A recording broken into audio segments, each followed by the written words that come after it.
Guys अभी तक जिसका जेईई मेंस का पेपर नहीं हुआ दैट मींस जिसका 29, 30, 31 और 1 फेब को पेपर है उनके लिए ये वीडियो बहुत इंपॉर्टेंट होने वाला है बिकॉज इसमें मैं लेके आया हूं डिटेल्ड एनालिसिस के वो चैप्टर्स जिस टॉपिक से क्वेश्चंस पूछे गए 27 जनवरी के शिफ्ट 1 और शिफ्ट 2 में।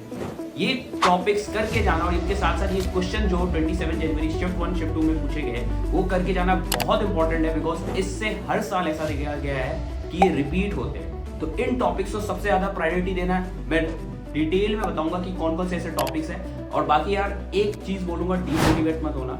जिसका 27 जनवरी को पेपर हो चुका है और अगर आपके 150 नंबर से कम आ रहे हैं तो बड़े भैया के जैसे बता रहा हूँ अप्रैल अटेम्प्ट में फोकस करो, डायरेक्ट एडवांस पे फोकस मत करना बिकॉज यार कट ऑफ हाई जाने वाला है। पेपर कंपैरेटिवली बहुत आसान आया था लास्ट 2-3 इयर्स को अगर हम चेक करेंगे।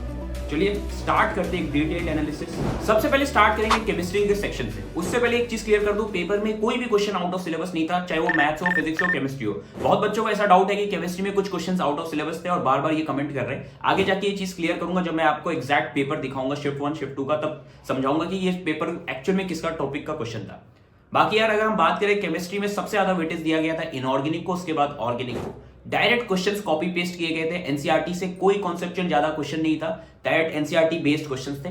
इसलिए बार बार कहता था एनसीईआरटी को अच्छे से पढ़ो बट टाइम की कमी के लिए मैंने है ना आपको एनसीईआरटी हाईलाइटेड पीडीएफ बनाया था, खुद से बनाया था और वो प्रोवाइड कर दिया था। हर चैप्टर का एनसीईआरटी हाईलाइटेड 3 से 4 पेजेस में समराइज पीडीएफ प्रोवाइड किया था। वो पीडीएफ अगर अभी तक आपने पढ़ा नहीं है तो आगे के शिफ्ट के लिए बहुत इंपॉर्टेंट है, डाउनलोड कर लेना, मेरे मचाओ वेबसाइट में मिल जाएगा, लिंक डिस्क्रिप्शन में, वहां से जाके। फिर हम बात करेंगे कौन कौन से ऐसे इंपॉर्टेंट टॉपिक्स थे। फिर इंपॉर्टेंट टॉपिक्स से सारे लिस्ट आपको दिखाई दे रहे होंगे। सबसे पहले अगर हम फिजिकल केमिस्ट्री में स्टार्ट करें तो मोल कॉन्सेप्ट का सिंपल एप्लीकेशन था, वॉल्यूम दिया हुआ था। स्टोइचियोमेट्री के कुछ सिंपल एप्लीकेशन बेस्ड क्वेश्चंस थे, केमिकल बॉन्डिंग से थे, कोऑर्डिनेशन कंपाउंड के, मैग्नेटिक मोमेंट, ये सब पूछ लिया। डीएनए ब्लॉक के क्वेश्चंस थे। ऑर्गेनिक केमिस्ट्री में रिएक्शन मैकेनिज्म में SN1 SN2 के सिंपल एप्लीकेशन वाले क्वेश्चंस थे, अमाइंस के कुछ क्वेश्चंस थे। तो ये सारे टॉपिक्स को कवर किया गया था, बाकी आपको दिखाई दे रहा होगा। अब स्टार्ट करते हैं फिजिक्स के सेक्शन में। यार फिजिक्स अगर हम कंपेयर करें लास्ट 3-4 इयर्स को तो इस बार सबसे इजी फिजिक्स पूछी गई है। तो मे भी आप ज्यादा मार्क्स भी स्कोर करते हो तब भी कम परसेंटाइल आने के चांसेस है फिजिक्स में। तो अगर हम बात करें सबसे ज्यादा एसर्शन रीजन पूछा गया इस बार फिजिक्स में, 2-3 क्वेश्चन एसर्शन रीजन थे। उसके बाद अगर हम बात करें कौन कौन से ऐसे टॉपिक्स थे बहुत इंपॉर्टेंट, मॉडर्न फिजिक्स भाई सबसे ज्यादा पूछा गया, 4 क्वेश्चन मॉडर्न फिजिक्स से थे। फिर vector, work power energy, moment of inertia, friction, units and dimension, ray optics, सब में से एक एक क्वेश्चन पूछा गया था। और फिर next rotation, kinematics, collision, SHM, current electricity, EM waves, KTG, thermodynamics, semiconductor, सब से क्वेश्चन पूछा गया था। इन शॉर्ट सारे टॉपिक्स कवर किया गया था। तो ये सारे टॉपिक्स अभी करना बहुत इंपॉर्टेंट है आपके लिए अगर आपका 29, 30, 31 या 1 को पेपर है। अगर हम मैथ्स के लिए बात करें तो मैथ्स यार हर बार की तरह बहुत डिफिकल्ट साइड में नहीं था, बहुत ज्यादा कैलकुलेटिव नहीं था, इवन एक मॉडरेट लेवल में था। क्वेश्चंस बन जा रहे थे अगर आप सही से कर रहे हो तो। कौन कौन से ऐसे टॉपिक्स थे जो बहुत इंपॉर्टेंट था, trigonometry, quadratic equation, sequence and series से भाई 2 क्वेश्चन पूछा गया था। वेक्टर 3D 3 क्वेश्चन आए थे। मैट्रिसेस एंड डिटर्मिनेंट से भी 2 क्वेश्चन आए थे। और parabola, distance from the circle, centre of the circle, ये सब सिंपल क्वेश्चंस पूछे गए थे। डेफिनेट इंटीग्रेशन से भाई क्वेश्चन पूछा गया था और अगर आपको इंटीग्रेशन का बेसिक्स भी आ जाता है तो भी ये क्वेश्चन हो जाता है। ये सारे टॉपिक्स आपको करके जाना बहुत इंपॉर्टेंट है अगर आपका 29, 30 और 31 फर्स्ट को पेपर है। इवन अप्रैल अटेम्प्ट वाले स्टूडेंट्स आपको भी बहुत इंपॉर्टेंट है अगर आप अप्रैल अटेम्प्ट पे लग गए हो तो। फाइनल इंपॉर्टेंट चीज यार ये जो रिमेनिंग डेज है इसमें हमें 2 काम करना है। एक रिवीजन उन टॉपिक्स को जो अभी तक आपने कर लिया उनको अच्छे से करो, जिसमें ये सारे टॉपिक्स जो मैंने बताया उनको सबसे ज्यादा ध्यान देना है। बाकी सेकंड इंपॉर्टेंट थिंग है कि जो क्वेश्चन पेपर्स मैं प्रोवाइड कर रहा हूं that is memory based questions. 27 जनवरी की दोनों शिफ्ट मैंने प्रोवाइड कर दिया।